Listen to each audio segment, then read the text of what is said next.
내 형제들아, 너희가 스스로 선함이 가득하고 모든 지식이 차서 능히 서로 구원하는 자임을 나도 확신하노라. 그러나 내가 너희로 다시 생각나게 하려고 하나님께서 내게 주신 은혜로 말미암아 더욱 담대히 대략 너희에게 썼노니, 이 은혜는 곧 나로 이방인을 위하여 그리스도 예수의 일꾼이 되어 하나님의 복음의 제사장 직분을 하게 하사 이방인을 제물로 드리는 것이 성령 안에서 거룩하게 되어 받으실 만하게 하려 하심이라. 그러므로 내가 그리스도 예수 안에서 하나님의 일에 대하여 자랑하는 것이 있거니와, 그리스도께서 이방인들을 순종하게 하기 위하여 나를 통하여 역사하신 것 외에는 내가 감히 말하지 아니하노라. 그 일은 말과 행위로, 표적과 기사의 능력으로, 성령의 능력으로 이루어졌으며, 그리하여 내가 예루살렘으로부터 두루 행하여 일루리곤까지 그리스도의 복음을 편만하게 전하였노라. 또 내가 그리스도의 이름을 부르는 곳에는 복음을 전하지 않기를 힘썼노니, 이는 남의 터 위에 건축하지 아니하려 함이라. 기록된 바 주의 소식을 받지 못한 자들이 볼 것이요 듣지 못한 자들이 깨달으리라 함과 같으니라.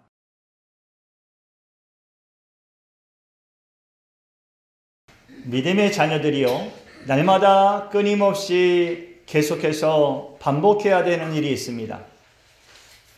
그것은 우리 안에 있는 믿음과 사랑이 퇴색하거나 식어지지 않도록 날마다 하나님의 사랑과 은혜를 새롭게 하는 일입니다.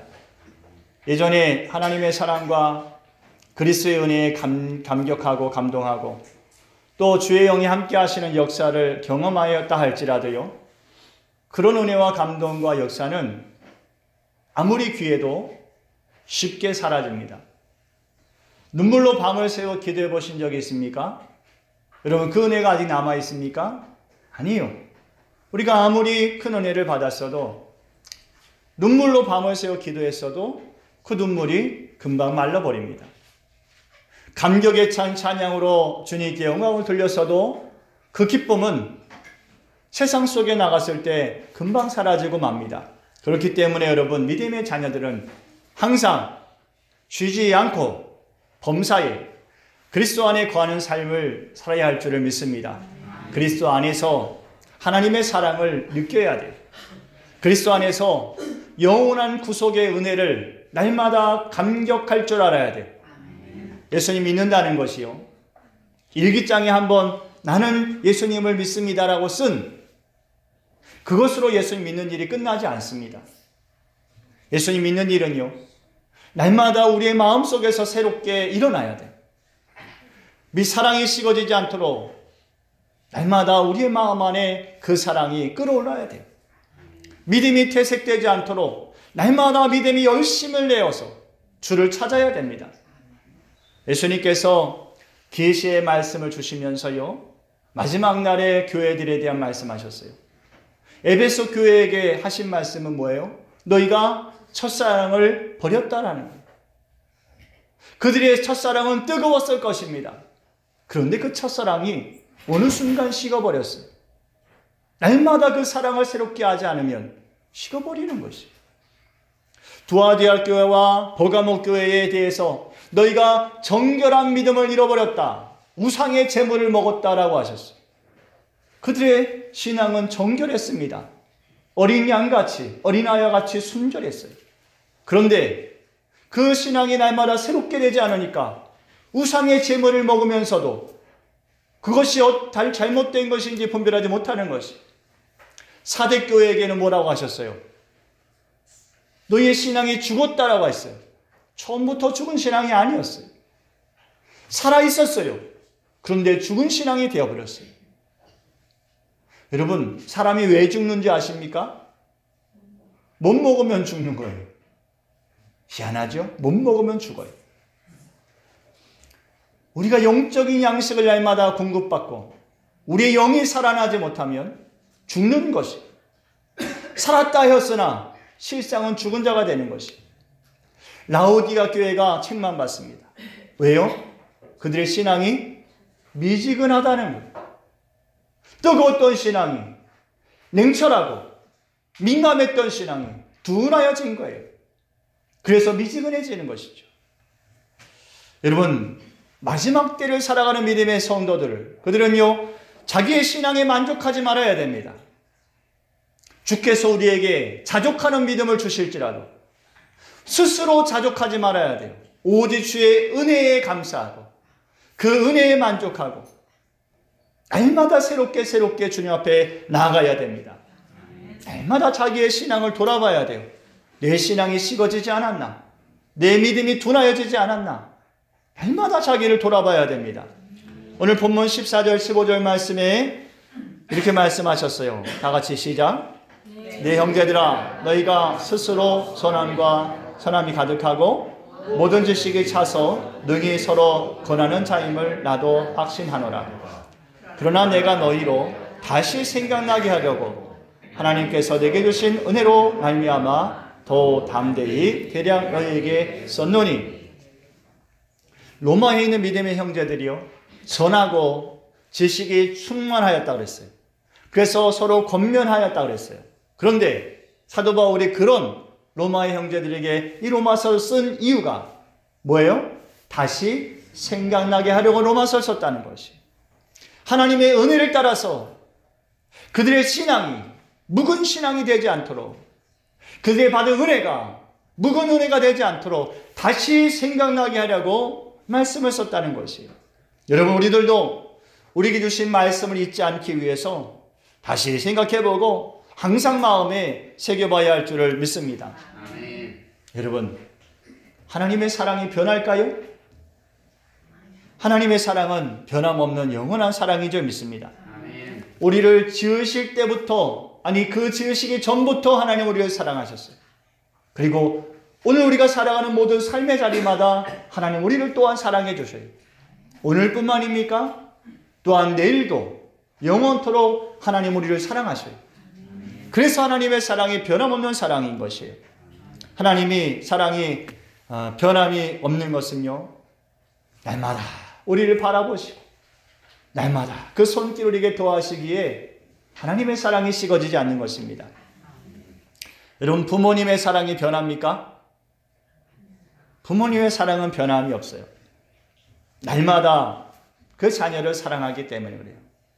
백석에 잉태하였을 때도 사랑하였고요, 힘을 내어서 목숨을 다해서 낳을 때도 사랑하였고요, 그 품에 품었을 때도 사랑하였고, 장성할 때도 그 자녀를 사랑합니다.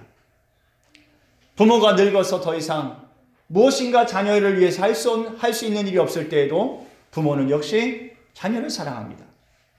부모의 사랑은 변하지 않아요. 여러분, 그렇다면 사랑은 날마다 새로워지는 것이 진짜인 겁니다. 묵은 신앙은 사랑이라 말할 수 없어요. 지나간 사랑을 가지고 사랑 타령만 하고 있으면 그 사랑은 어느새 식어버릴 수밖에 없는 것입니다. 내가 왕년에 하나님을 얼마나 사랑했는지 그것을 자랑하는 사람은 어리석은 사람이에요. 왕년에 사랑한 것, 예수님 오늘 우리에게 물어보실까요? 왕년에 네가 나를 사랑했냐라고 물으실까요? 아니요. 예수님 오늘 우리에게 지금 네가 나를 사랑하느냐라고 물으셔요. 왕년의 사랑은 예수님 묻지 않으셔요. 오늘 사랑하고 있냐는 것이에요. 예전에는 예수님의 은혜에 감사하고 감격하고 뜨거운 눈물을 흘렸는데 지금 우리 안에 그 은혜와 감격이 없습니까? 식어져 버렸어요? 냉랭합니까? 여러분, 다시 생각하십시오. 다시 새로워지십시오. 하나님께서 우리에게 주신 은혜와 사랑은 묵은 것이 아니에요. 오늘도 사랑하시고 우리에게 넘치는 은혜를 허락하시는 줄을 믿습니다. 날마다 그 사랑과 은혜에 감사하고 감격하는 믿음의 사람은요, 어떻게 살아갈까요? 사명을 감당하면서 살아가게 됩니다. 감사에 대한 보답으로, 그 은혜에 대한 충성으로 사명을 감당하면서 살아가는 것이에요. 하나님을 사랑한다는 사람은 여러분 사명을 붙들고 살 수밖에 없어요. 예수님께서 달란트 비유를 말씀해 주셨어요. 5달란트를 맡긴 종이, 그 종이 충성되었어요. 그래서 주인을 위해서 열심히 일해서 5달란트를 남깁니다. 2달란트를 받는 종도 그 주인을 위해서 충성되어서 열심히 일하고 2달란트를 더 남겨요.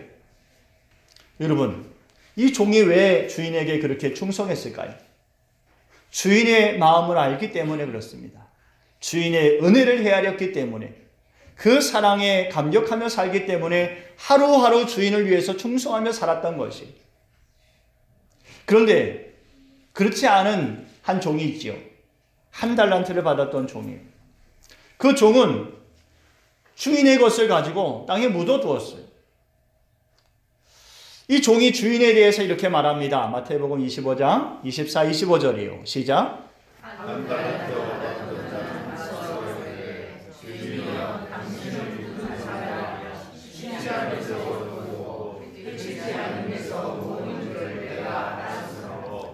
두려워하여 나가서 당신의 달란트를 땅에 감추어 두었었나이다. 보소서 당신의 것을 가지셨나이다. 여러분, 이 종이 주인에게 그렇게 불충하였던 것, 게을렀던 이유가 뭡니까? 주인의 사랑과 은혜를 헤아리지 못하며 살았기 때문에 그렇습니다. 주인이 지독한 사람이라는 거예요. 그래서 심지 않은 데서 거두려 하는 사람이라고 생각하는 것이. 주인이 그를 먹이고 입히고 보호해준, 날마다 그의 삶을 살펴준 사랑과 은혜를 헤아리지 못하며 살아갔던 것이. 한 문화에 대한 예도 예수님 말씀하셨어요. 한 문화를 땅속에 쌓아두었던, 수건에 쌓아두었던 그 종은 이 주인에게 이렇게 말합니다. 누가복음 19장 말씀인데요. 또 한 사람이 와서 이르되 주인이여 보소서 당신의 문화가 여기 있나이다. 내가 수건으로 쌓아두었었나이다. 이는 당신이 엄한 사람인 것을 내가 무서워함이라. 당신은 두지 않은 것을 취하고 심지 않은 것을 거두나이다.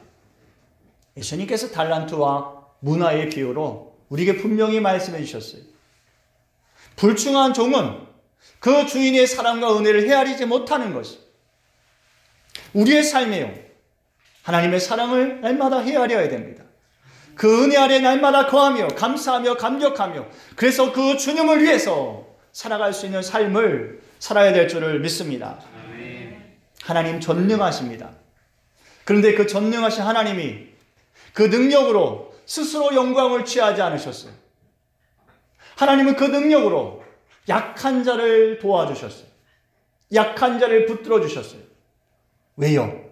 하나님은 그 약한 자를 통해서 영광을 얻기를 원하셨기 때문에 그래요. 그 전능하심을 우리에게 허락하신 것이. 하나님은 스스로 모든 것을 이루실 수 있지만 여러분, 우리를 통해서 이루시길 기뻐하셔요. 하나님의 사랑으로요, 예수님은 우리의 구원을 이루어 주셨어요. 예수님이 하나님의 사랑을 알기에 스스로 헌신하셔서 우리를 위한 구원의 길을 가신 거예요. 그런데 예수님께서 그 구원을 우리에게 주시고 우리에게 부탁하셨어요. 이제는 우리가 그 길을 가라는 것이. 예수님이 하나님의 사랑을 알아서 그 사명을 감당하신 것처럼 너희들도 그 사랑을 알아서 이제는 그 사명을 감당하며 살라는 것입니다. 베드로전서 2장 9절 말씀에요, 사도 베드로가 이렇게 말하였어요. 시작. 그러나 너희는 택하신 족속이요 왕같은 제사장들이요 거룩한 나라요 그의 소유가 된 백성이니 이는 너희를 어두운 데서 불러내어 그의 기이한 빛에 들어가게 하신 이의 아름다운 덕을 선포하게 하려 하십니다. 여러분, 하나님 앞에서 우리가 어떤 사람들입니까? 너희는 택하신 족속이요 왕같은 제사장이요 거룩한 나라요 그의 소유가 된 백성이라 하였어요. 우리가 그런 사람들입니다. 하나님께서 그렇게 우리를 택하신 이유가 뭡니까? 끝절 말씀 보면 이렇게 말씀하셔요. 이는 너희를 어두운 데서 불러내어 그의 기이한 빛 가운데 들어가게 하신 이의 아름다운 덕을 선포하게 하려 하십니다. 우리를 사랑하시고 은혜 아래 거하게 하신 그 덕을 선포하게 하라는 거예요. 그래서 우리를 왕같은 제사장으로 삼아주신 거라는 겁니다. 오늘 본문 말씀에서도요, 사도 바울은 자기 자신에 대해서 이방인을 위하여 그리스도의 예수의 일꾼되어 하나님의 제사장 직분을 맡았다 하였어요. 16절 말씀이죠. 우리 다 같이 봅니다. 시작.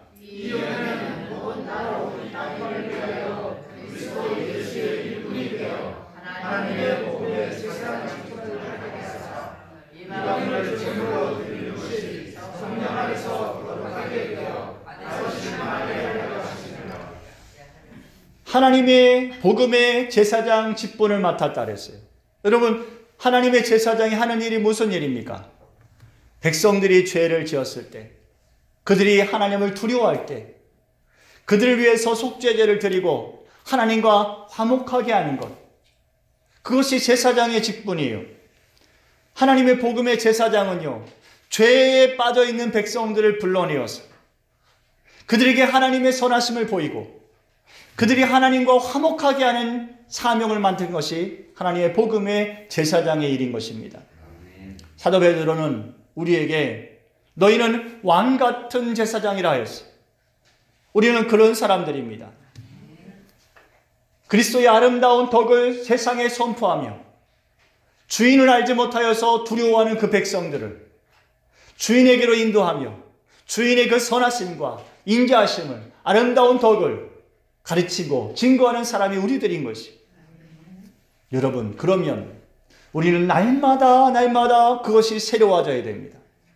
그 감사와 감격이 새로워져야 됩니다. 감사와 감격이 없이는 우리가 그 덕을 선포할 수가 없는 것이, 왕 같은 제사장의 마음이 식어지면 끝입니다. 어둠에 있는 백성들을 빛으로 인도하지 못하는 것이. 구약시대에 하나님의 계시가 희귀하고 그 이상이 흔히 보이지 않았던 때가 있어요. 왜 그랬을까요? 왜 계시가 희귀하고 하나님의 이상이 보이지 않았을까요? 먼저는 제사장의 마음이 식어버렸기 때문에 그렇습니다. 하나님을 향한 열정이 식어버렸기에 하나님이 누구를 통해서도 계시를 보일 수가 없었던 것이. 하나님은 하나님의 계시를 백성들에게 보일 사람을 찾으셔요. 밤이 늦도록 하나님의 성전을 지키며 하나님의 성전의 등불이 꺼지기 전에는 그곳을 떠나지 않았던 한 어린아이를 바라보십니다. 누구예요? 사무엘 아닙니까? 날마다 하나님의 은혜를 헤아리며 그 은혜 아래 거하고 떠나지 아니하는 사람, 그 사람 하나님이 찾으시는 거예요. 여러분, 오늘날 누가 왕같은 제사장이 되어서 하나님 앞에 있겠습니까?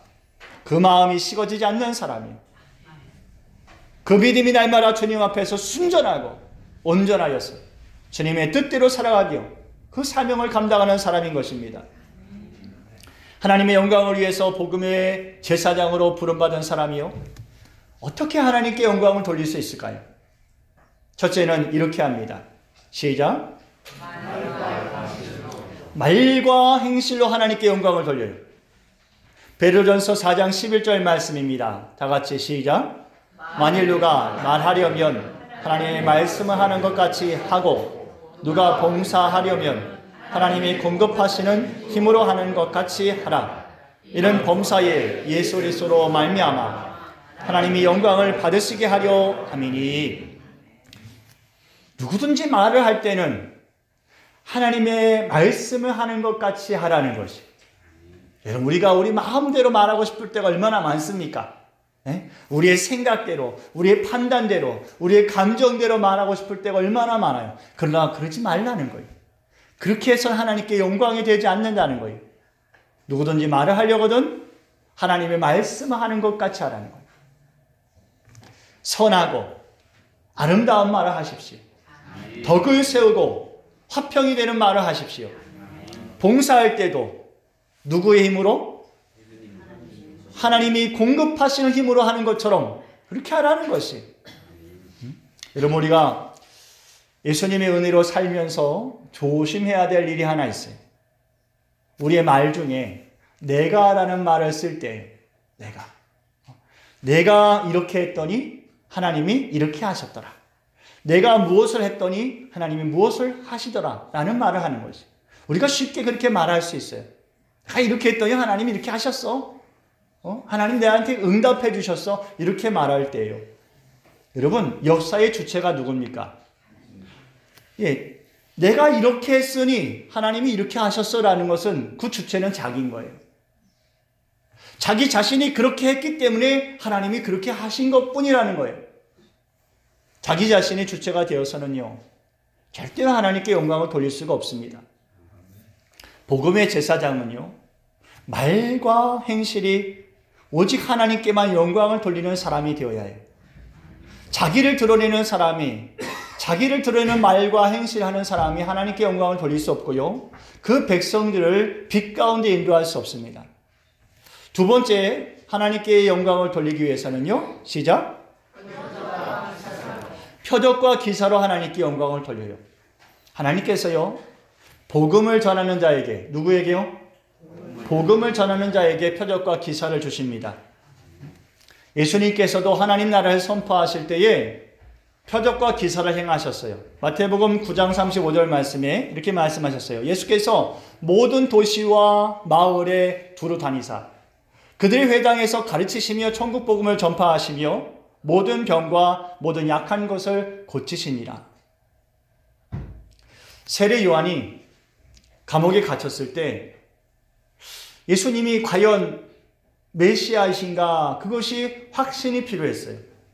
이제 자기의 죽을 날이 가까웠는데, 자기가 오실 길을 예비하는 자의 사명을 맡았는데, 정말 자기가 메시아라고 생각했던 그분이 맞나?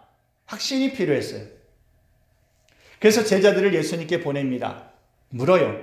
오실 그이가 당신입니까? 그랬더니 예수님께서 그때 이렇게 말씀하셨어요. 시작.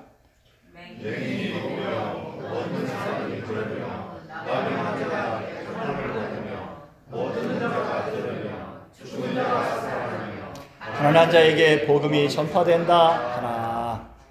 예수님이 메시아이신 것을 세례 요한에게 증명하실 때에 이런 표적과 기사가 나타났다라고 말씀하셔요. 여러분, 복음을 전할 때 하나님의 영광을 받으시는 일 중에 하나가 표적과 기사인 거예요. 그 일을 통해서 사람들이 하나님을 알게 하시는 것이죠.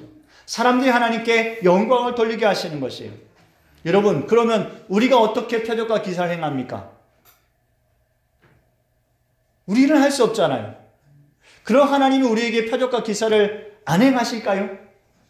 예수님도 표적과 기사를 보이셔서 증거하셨는데 우리가 표적과 기사가 없으면 우리가 무슨 능력으로 하나님 나라를 선포하겠어요?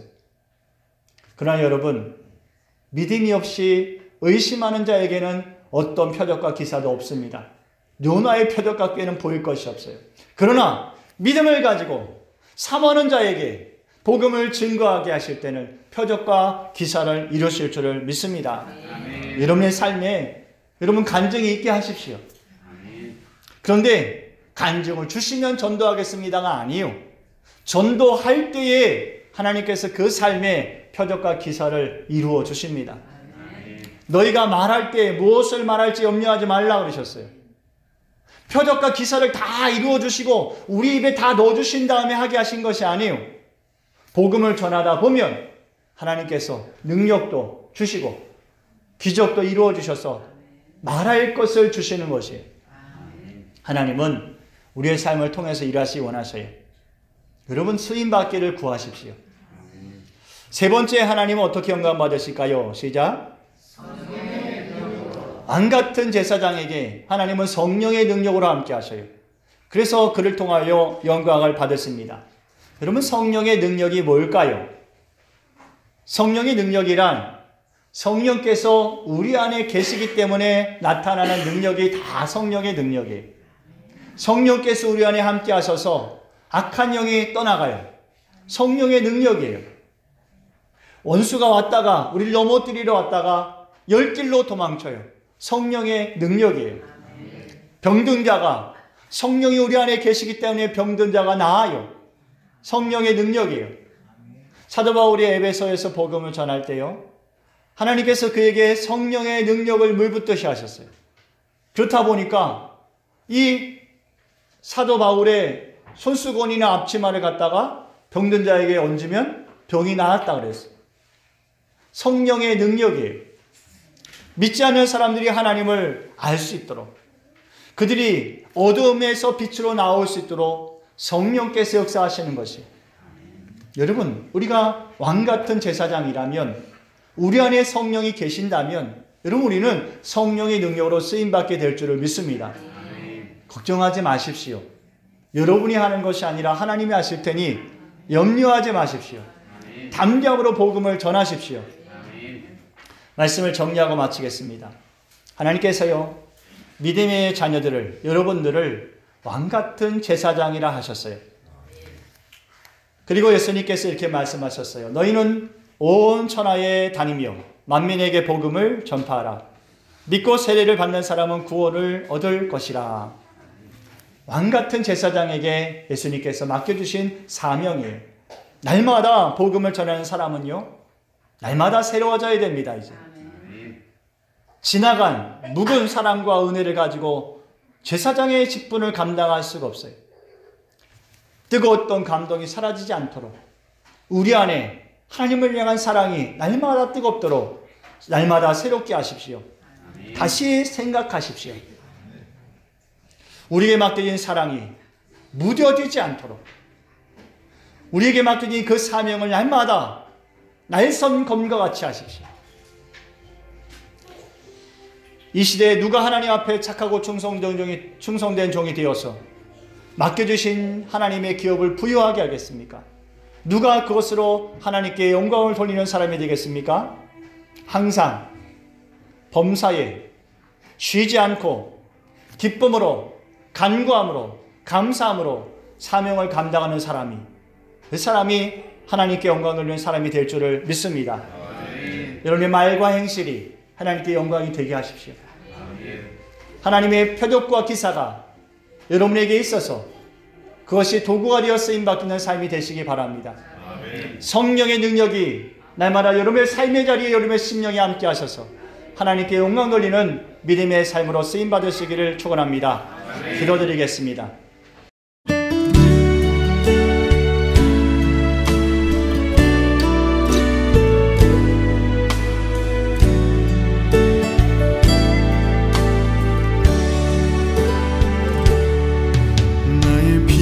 저 예수 의지해요. 나의 피난처 예수 의지해요. 나의 가는 길에 거센 바람 몰아쳐와도 나의 피난처 예수 의지해요.